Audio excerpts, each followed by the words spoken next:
आदरणीय पांडे जी, निदेशक महोदय, डीन साहब, मुझे आपके इस आयोजन में सम्मिलित होने में हर्ष ही नहीं, गौरव की अनुभूति हो रही है। I am grateful to be addressing an audience which is nurtured in the values of integrity, collective decision-making, academic freedom, compassion with commitment, and sensitivity to sustainability. If any institution has these values, to be associated with their foundation day is a rare privilege. I'm also grateful to have the opportunity to pay my respects to the founder of such an institution, to commemorate which September 10 is etched in our calendar in unmistakable terms. I hope my remarks are not taken merely as a ritual, but as an expression of genuine goodwill and commitment to the values of the institution with which I'm associated today, and I hope will be able to make some contribution to its growth. I have decided to address this audience on a simple topic which I noticed grew more and more complex as I went along, namely the Indian century, concerns of conviction, standards, and performance, and share some of my reflections with you on it.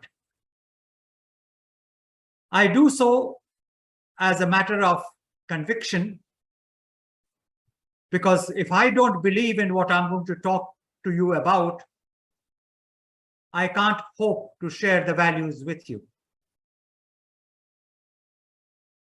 I come from a family of distinguished academics. My grandfather was invited by Pandit Madan Mohan Malviya to be the first professor of literature at Banaras Hindu University. My distinguished father was chairman of University Commission's vice chancellor, and if I'm considered eminent, let me say I'm not on patch of the career which my father had. My daughter is an academic, and the list goes on. Therefore, for me, believing in India and being in India is a value system and a way of life, not just a matter of posturing. My family today is divided from Canada to Singapore, with different members of the family being with different nationalities. And though I started my education in England when I was 6 years old, I've decided even at my age to be in India because I believe in India. I say this as a matter of conviction, and that's the repetition, but that's a word which will occur several times in my presentation. If you believe in India, you believe in the future. Because I'm reminded of a lecture of Mr. Pilu Modi. When I was teaching in St. Stephen's College, he came to deliver the Foundation Day lecturer role there, and he said, "Ladies and gentlemen, whether you like it or not, you are an Indian, and so you will always remain." So what is the kind of future we see for India? We don't stay back in India merely because we do not get proper placements or assignments abroad. We stay in India because we believe in India. And I believe India is just opening out, though in my own scheme of things and understanding, a little more slowly than what it should have done already, but that's another story. I believe the coming century is going to be an Indian century. I say this not as a matter of platitude, not as a matter of posture, but as a matter of belief. And to walk that road, I think we need conviction. We need to have values which enable us to make sure we are able to convert that conviction into standards and deliver it with performance. And I propose to share some of my analysis with you on this matter. This is not a eulogy or a praise of Indianness, but as it should come from a person of my description, a fairly scientific analysis of the way we are and the way we are headed and the way we should be examining our resources and sense of direction. We live in an era of self-doubt where West, which has dominated the globe so summarily for over a century, is beginning to have self-doubts. We live in an era where the aspirations of the East are yearning for expression, be it through China, be it through India, be it through countries in the Southeast Asia or West Asia. We have an environment where the aspirations of the East want a place in the globe. Therefore, these are seminal times, times which will probably write the history of the future for more than a century and more. Where do I see the Indian role in this? The Indian role will be a matter, as I have said already, a matter of conviction. What is it that you believe in? I'll tell you what I believe in. In an era of boundary conflicts, proliferation of ethnic nationalism, breakdown of multilateral institutions, resurrections of borders to avoid disease, and technological acceleration, we are in an era which is marked by the search for opportunities. The Indian century will be a factor of how we identify those opportunities. These opportunities will be a matter of technological choice. The technological choices themselves are not just a matter of digitization, but a way of life. I have been marked a time space in which to share my ideas, and Mr. Pandey will be following me. Therefore, let me submit to you what I think is the foundation of any growth forward, namely discipline, and I'm going to observe that discipline in my time sequence in my remarks to you. This means I'm going to finish within the time allotted to me, which means in turn that I will be skimming through the topics indicatively rather than exhaustively, and I'll leave it to your wisdom and analysis to take it forward. The era is marked, as I said, by technological choices, and these technological choices are not merely to do with digitization, but in an everyday life. My connecting with you is a technological choice through the video conferencing method. If this was done 10 years ago, probably if I couldn't travel to Nagpur, I won't be able to deal with you. So technology has become all pervasive, from kitchen to the king's cabin. How we exercise those choices are important. And it worries me that whereas technology is galloping, maintenance of technology and technology sensitization has not been institutionalized yet.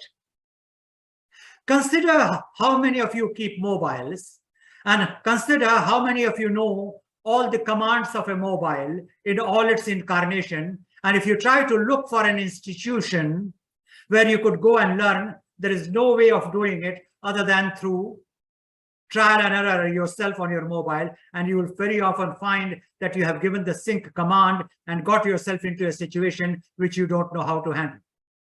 Therefore, technology sensitization has to be a comprehensive one. And I think the Indian century will be a factor of how you handle it. Gender battles are very fashionable today. I have made some passing references to my own background.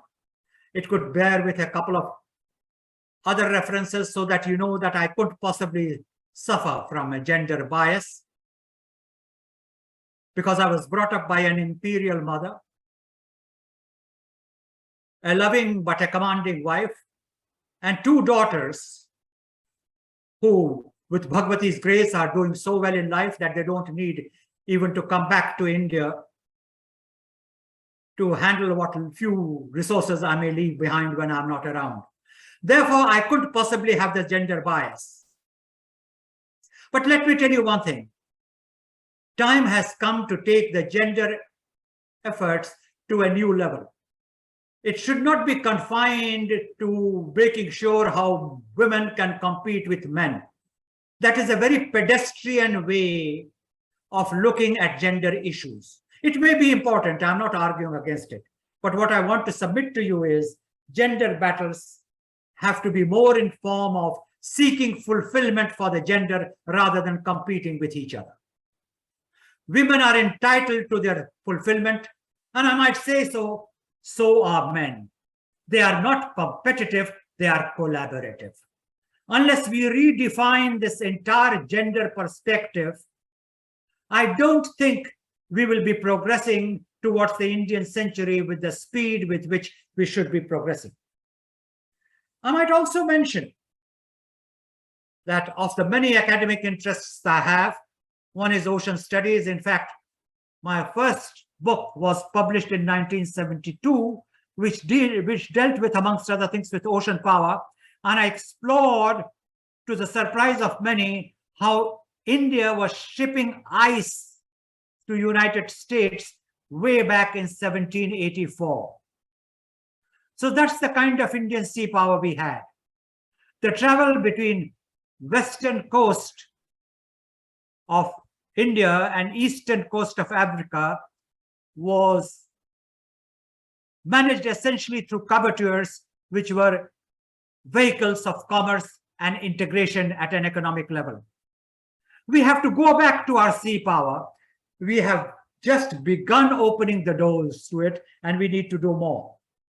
The unicorns are very fashionable these days, and I don't want to spend more time on talking of things which the media is already talking to you about, but I want to focus on the solutions part of the India century. And I make my first major submission to you. We are at a stage of growth where we need to link up our goals, our strategy, and our means. For the sake of emphasis, I will repeat that and suggest that the India century will be a factor of the success with which we can integrate our goals, our strategy, and our means. And it is my case that we need to do far more than what we are doing at an all India level to achieve this. We need a new campus to identify the true north. There are far too many local battles of identity, which are understandable, but they need to be handled in a far more enlightened manner.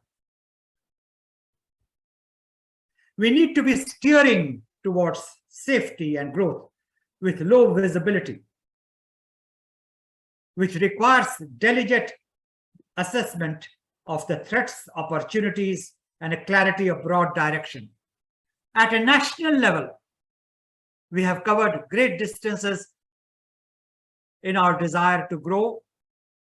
We have put a lot of puerile debates behind us. We are no longer debating whether we need to go socialist or capitalist And many of those battles, which were an important phase of our growth, but are no longer relevant. We need to swear by growth, and whatever assures our growth, we need to pursue that. This is embedded in an environment which is becoming increasingly complex. If you consider Europe, which has been the dominating force in the 20th century in the global history, we find that there is both energy and food inflation. Understand the nature of energy today. It's not just hydrocarbon. The flow of hydrocarbon is being decided by forces of geopolitics and international relations. The Ukraine war is a telltale testimony of how economy is intertwining with politics to determine the future of growth. This is in an environment where inflation is runaway, the interest rates are surging, and if I might say so, sentiments are low with not only investors, but producers and also the consumers.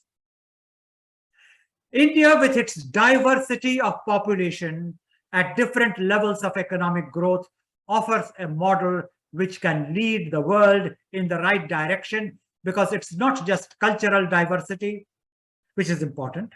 It is not just economic diversity, which is equally important, but it is a diversity of alternate solutions which need to be documented and understood. India is a country which offers a whole host of alternate solutions. If you look at the examples of growth which begin from the hoary lands of Kashmir to where the seas meet in Kanyakumari, marked by the Vivekananda Rock, from Kutch to Kamrup. And we have in India alternate models of growth which can apply to different parts of the world, because all the world will not be covered by the same model of growth. So this is my second submission. We need to recognize our strength, and the strength is our multiplicity of models of growth which are integrated together, from which the world can learn on how you can keep the development of Mongolia and development of Brazil both alive in their indigenous terms, but in sync with global reality. The difference between Mongolia and Brazil may appear large, but then India's developmental models at the local level are equally large, and yet they have been integrated at a national level. So that's my second submission. My third submission is that if you look at matters in the Indian century, we'll have to look at standards of environment, social growth, and governance.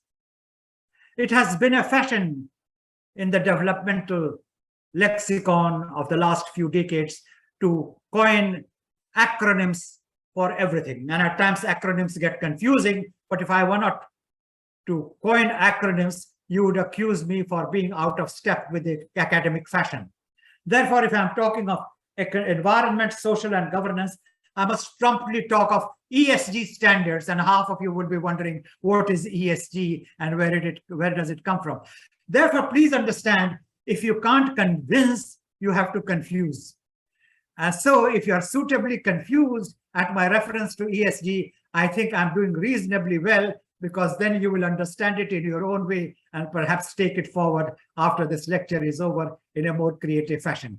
My lighter vein of reference apart, the fact of the matter is that in a world of violations on health, climatic change, social conflict, inequality, human rights, wars, if you have to integrate it, it will have to be by creating standards of environment, social, and governance matters applicable to different parts of the world.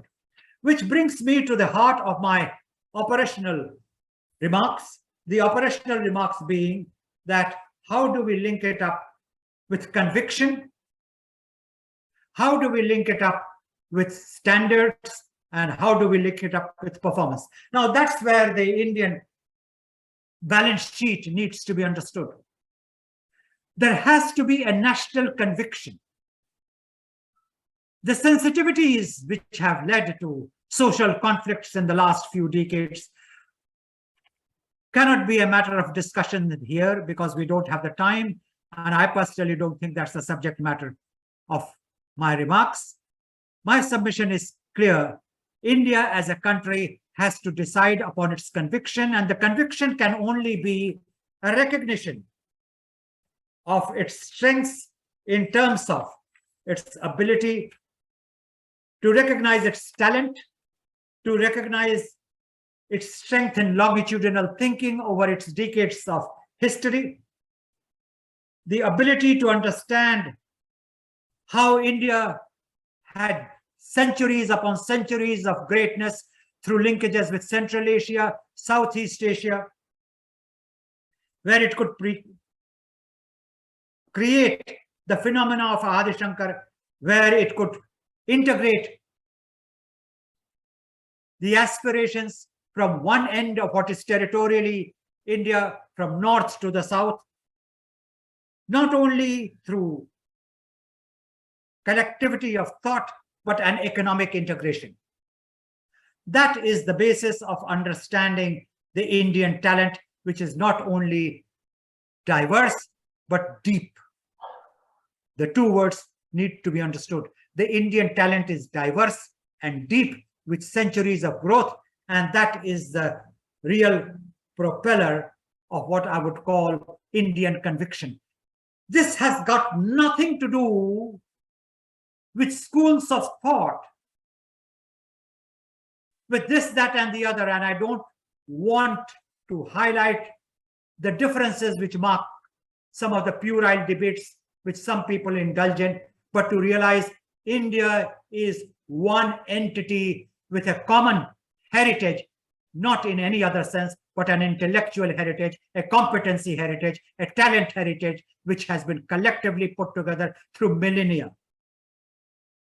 That kind of recognition will give us influence, enable us to have commitment, and enable us to have a reach in issues of not just the climate, but the ocean, not just forestation, but also in terms of reviving several of the linkages with the global economic traditions, which we haven't yet fully harnessed. Which brings me to a part of my remarks, which I will share very briefly to say, India may be known for many things, but India is still to be recognized for having set standards in any domain. Why is it that when you go to computers, you talk of IBM? Why is it that when you talk of any purchase, you look at whether it has the necessary standards, but name me half a dozen areas where Indian standards have been acknowledged globally. Unfortunately, many of us have a mindset where recognition in India will only come after recognition abroad. Never forget that this is a country which, even for Mother Teresa, she first had to get the Nobel Prize to get the Desh Ratna. I don't want to generate a debate, but our belief in ourselves requires us to go many miles. Those miles will not come unless we cover those distances, have confidence in ourselves, and know that we are as talented and as we are good as any citizen from any other part of the world. This beeline which we make, and some of us anyhow, to get admission in foreign universities, to get jobs abroad, and not the least sons-in-laws and daughters-in-laws which are settled abroad, if they have a green card or if they have residency abroad, is a matter which needs examination. Being in India should be a matter of pride. Being in India should be a matter of standards which have been holding an example to the rest of the world. We have yet to get there, and that's the sort of thought which I would like to share with one of the leading institutions of this country on its foundation day. It is for you to lead the world on it. I would also like to refer very briefly to this word performance. I have led over 5 decades of professional life, but much of it has been in academia, some of it has been in the corporate world, some of it in the consulting world. My reputation is like a shadow which precedes me. I'm known to be uncompromising, and therefore a reputation follows me, which you know better than my elaborating. The question is there a choice on performance? If you do not perform, can you survive? And is it a crime to expect performance, honest performance, performance which supports creation of standards, sustenance of standards, welfare for all? And if that is a crime, I'm willing to plead guilty for it. We have to recognize that performance is something which is well acknowledged for the survival of institutions. Convenience may be comforting, but to be enduring, you need performance. And this is such a self-evident truth that to me, I don't need to submit evidences for it. I know that I'm to be followed by a very eminent speaker. It was my job to share my ideas with you on concerns of the Indian century, reflections on conviction, standards, and performance. Like any such set of remarks embedded in a time frame, I have had to select what I have thought important to place before an aspiring audience like yours, a distinguished audience like yours. I would have said more if I had more time to say it in, but one thing which I have understood, limitations of human life being what they are, you don't have to say anything and everything whenever you have an opportunity. Trust in the future, trust the coming generations. Know somebody will come along and improve what you have done and take it to higher heights. With that faith, my renewed compliments to you on your foundation day. May you be an example to many others who aspire to lead and achieve. Thank you for giving me the opportunity.